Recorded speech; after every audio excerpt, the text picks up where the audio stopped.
The Duchess of Newcastle was very particular about her delicate skin, which could easily blush from a strong wind.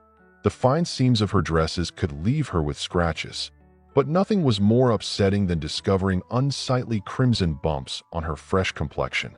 One day, as she prepared for a ball, the Duchess became furious. There was no way she could appear before society looking like that.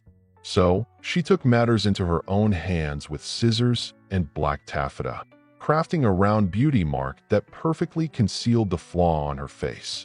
A little blemish is no problem, the Duchess laughed, pleased with her clever solution. The black circle on her snow-white skin looked quite chic, so much so that other ladies soon adopted the trend, making moles fashionable for the next century and a half. After all, the Duchess of Newcastle wasn't the only one suffering from skin imperfections.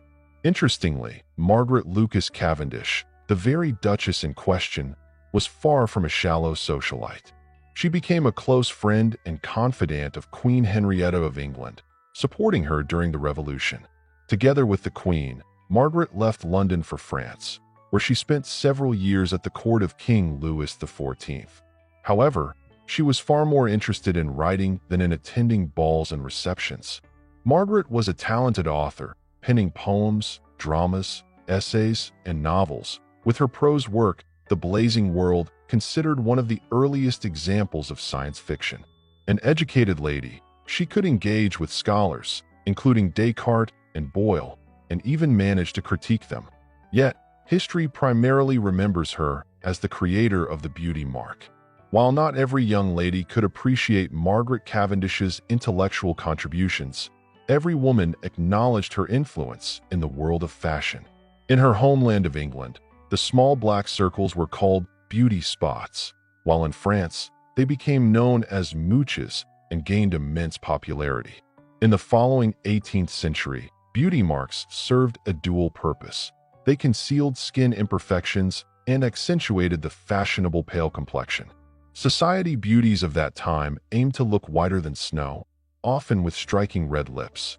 Thus, mouches were worn even when a lady's complexion was flawless, simply to stay in vogue. These novelties were affixed with special glue. For those of lesser means, stencils were sold to create beauty at home. Wealthy ladies purchased ready-made mouches from specialized workshops on Paris's Rue Saint-Denis, complete with a small box, a jar of glue, and brief application instructions. Soon, mouches came in various shapes and sizes.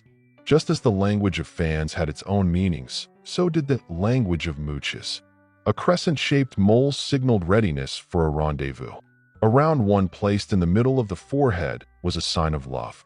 A mole on the left cheek indicated joy, while one above the right eyebrow signaled sorrow. However, one shouldn't overdo it with the taffeta pieces. An excess of mouches on a lady's face suggested frivolity. Women of noble birth were allowed 2 or 3 mouches, while Venetian beauties were permitted more, which became indicative of their profession.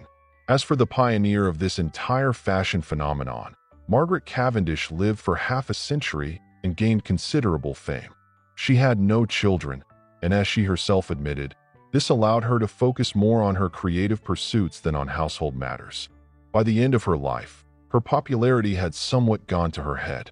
There was King Charles I, and I shall be Margaret I, she would say.